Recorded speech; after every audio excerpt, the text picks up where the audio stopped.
All right, today we are going to do subtraction, and we're going to do the standard algorithm, and I'm also going to show you one other way to subtract. Okay, with subtraction, it is just like addition, and the fact that we have to start all the way to the right. We're starting on this side, the furthest away from our subtraction sign. So we start here with 4 minus 3. We can do that. 4 minus 3 is 1. Then we have 3 minus 6. We cannot do that. If I have 3 pieces of candy, I cannot give you 6. So we have to borrow. When we go over here, we take 1 away, so we make that 6. Now, this is 10 times bigger than this. So when we give 1 back, it actually becomes a 13 because we're not just giving 1, we're actually giving 10. So this becomes a 13. 13 minus 6, now we can do that. And then 6 minus 2 is 4. So 471. All right, for a problem like this, where there are a lot of zeros, we can't do 0 minus 3, so we have to borrow. Well, in this situation, when we go next door, there's another 0. Something you can do is look at this as a 20, and we can borrow from the 20.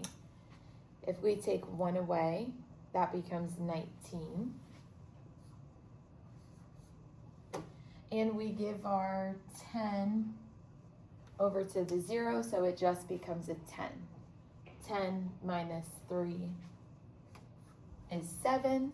Now all of our borrowing is done, and we can just solve the problem. 9 minus 4 is 5, and 1 minus 1 is 0. You can leave it as 57, or you can put the 0 in front of it as a placeholder. It doesn't change your answer. So it's 57.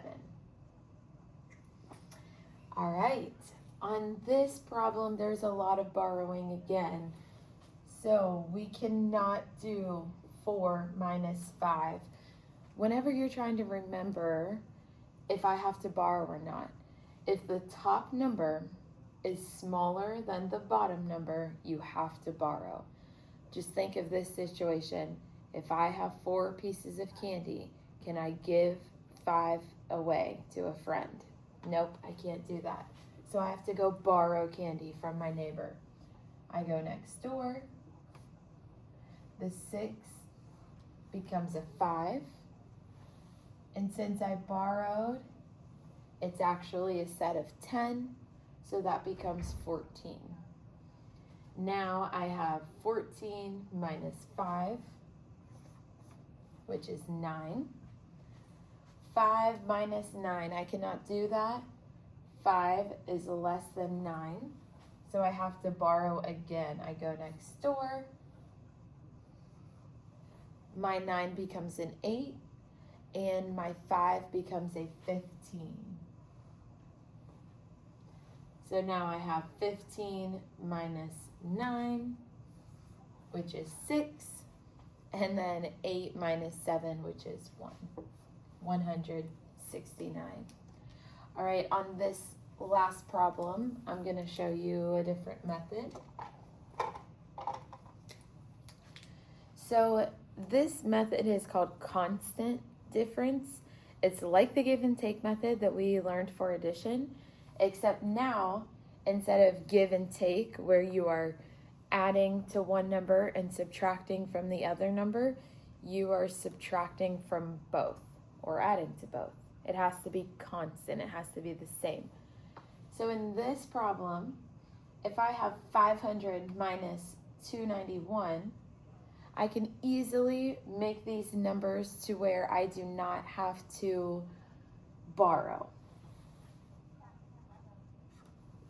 If I take 1 away from 500,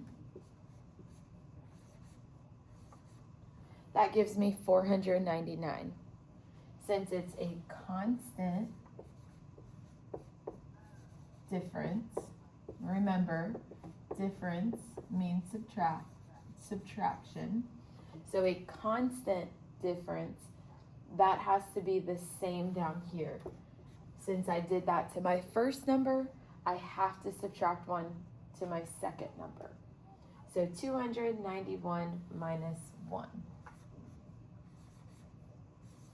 is 290. Now I can easily subtract. I made my numbers easier. We love making math easier.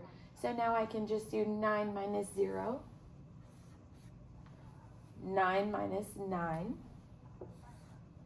And 4 minus 2. So it's 209.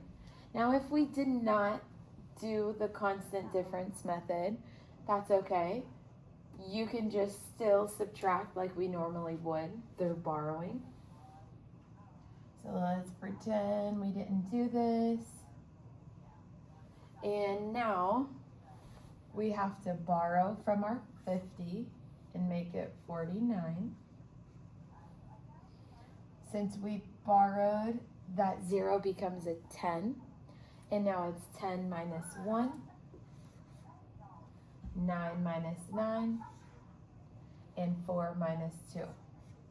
We get the same answer using both strategies. This way it just kind of prevents us from having to borrow. All right, so that is subtraction. And if you have any questions, you can come back and see me at the back table. Otherwise, you can start working on your using subtraction strategies worksheet. I want you to complete the front and the back. And it says on here to choose 4 problems to solve. I would like you to solve all of them. And it says use each strategy once. You can use whichever method that you prefer to solve subtraction problems. All right.